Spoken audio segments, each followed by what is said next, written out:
Bonjour à tous, bienvenue sur ma chaîne.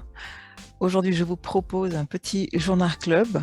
Un journal club, c'est une session courte durant laquelle je vous présente un article que j'ai sélectionné, qui m'a paru intéressant. Et aujourd'hui, en l'occurrence, ce sera cet article de Spencer, Steele et Quinn, qui a été publié il y a plus de 20 ans, et dont le titre est Stereotype Threat and Women's Smart Performance.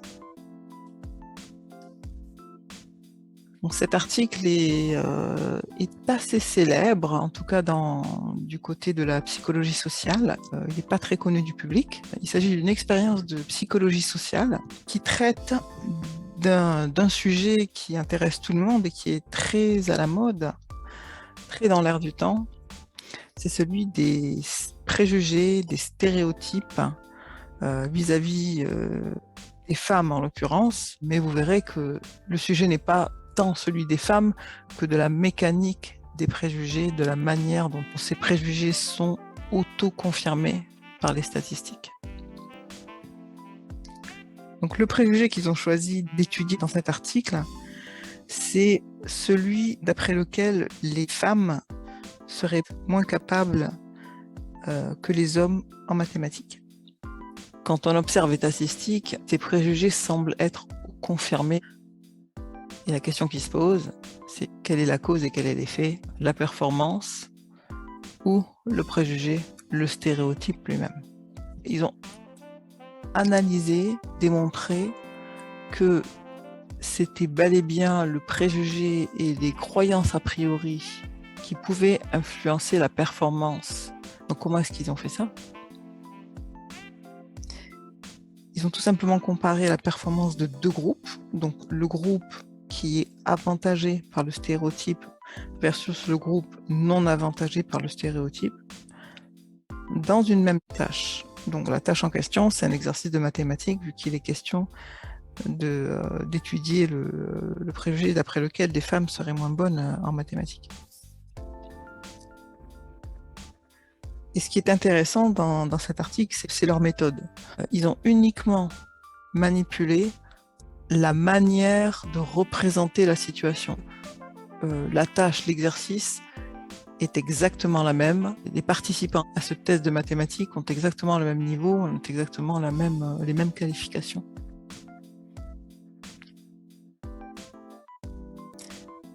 Donc, dans cet article, il y a 3 expériences. Ils ont procédé en 3 temps. Dans la première expérience, c'est l'étude numéro 1. Ils ont tout simplement répliqué les données classiques, les statistiques classiques qui viennent auto-confirmer les préjugés. Le préjugé en question, c'est que les femmes obtiennent des résultats égaux à ceux des hommes, dans des tests de mathématiques faciles, mais qu'elles obtiennent de moins bons résultats, de bien moins bons résultats que les hommes dans des tests difficiles. Donc pour ceux, ils ont recruté des hommes et des femmes qui avaient un très bon niveau en mathématiques, qui avaient une qualification et un niveau identique. Et ils ont obtenu la chose suivante. Dans des tests faciles, les hommes et les femmes obtiennent des résultats identiques, alors que dans des tests difficiles, les femmes obtiennent des résultats inférieurs. Donc ça, c'est le point de départ. C'est la première expérience qu'ils ont faite dans cet article, qu'ils rapportent dans cet article. Alors l'expérience numéro 2 devient intéressante, parce qu'ils ont cherché à questionner ça. Leur idée, leur hypothèse, ici que j'ai surligné en jaune, est que il existe une sorte de menace, ce qu'ils appellent un stereotype threat, une menace d'un stéréotype, donc la possibilité d'être stéréotypé, et c'est ça qui sabote en quelque sorte leur performance dans les tests difficiles. D'accord ? Donc ils ont pour cela fait passer les tests difficiles. La seule chose qu'ils ont manipulée, c'est l'information qui donnait au sujet à propos du test. Je rappelle que dans les 2 cas, le test sera difficile, mais dans un cas, on va caractériser le test d'une certaine manière, c'est-à-dire qu'on va leur dire que le test avait montré des différences en fonction du sexe, C'est-à-dire que cette manière de le caractériser évoque explicitement le stéréotype au sujet de la capacité des femmes en mathématiques. Et dans une autre situation, dans une autre condition expérimentale, au contraire, on disait aux participants que le test n'avait jamais montré de différence entre les sexes dans le passé. Donc, notez que cette manière de représenter le test n'attaque pas la validité du stéréotype.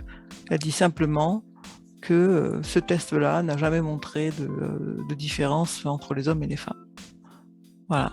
La seule variable qui est manipulée, c'est l'information qu'on donne aux participants ou la manière dont on présente les choses aux participants. Et les résultats sont les suivants. À savoir que donc, on a la même population de personnes, des hommes et des femmes qui ont la même qualification en mathématiques et qui passent des tests en mathématiques absolument identiques, à la virgule près.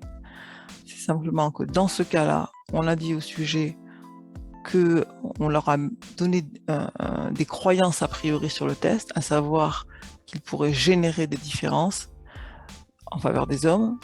Et là, on leur dit qu'il n'y avait pas de différence, qu'ils n'avaient jamais montré de différence dans le passé. Et les différences de performance obtenues sont flagrantes.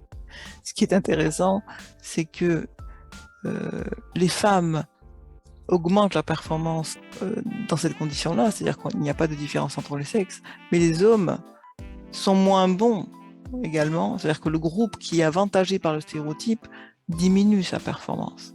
Donc ça va dans les deux sens. Et c'est un point très intéressant. Dans une troisième étude, ils ont voulu aller un petit peu plus loin. Ils ont pris un test qui était moins difficile, mais plus varié, et ils ont pris une population qui était moins entraînée. On a deux conditions dans ce cas-là. On a une condition contrôle, c'est-à-dire dans laquelle on dit rien du tout. On laisse les gens avec leurs préjugés de base. C'est une étude qui a été faite aux États-Unis, donc c'est un préjugé qui est assez ancré dans les pays occidentaux et manifestement aux États-Unis. Donc ils s'attendaient à trouver des résultats classiques, à savoir que les femmes obtiendraient de moins bons résultats. Et dans une autre condition, on leur a effectivement dit que ce test-là n'avait jamais donné lieu à des différences de performance selon le sexe. Qu'est-ce qu'ils ont obtenu? La même chose. Ici, c'est quand la consigne manipulée leur a dit ce test n'a jamais donné lieu à de différences de performance entre les hommes et les femmes, ce qui est le cas. Ça a été auto-confirmé par les résultats des participants. Et quand on leur dit rien, à ce moment-là, le stéréotype est effectivement, on va dire, auto-confirmé par les sujets. Notez qu'on leur a rien dit là, on les a laissés avec leurs propres a priori, conscients ou inconscients. Voilà, donc je m'arrête là. Que démontre cet article? Il est très intéressant, il y a beaucoup de choses à dire, mais moi ce qui m'intéressait ici, c'était de donner les résultats, tout simplement.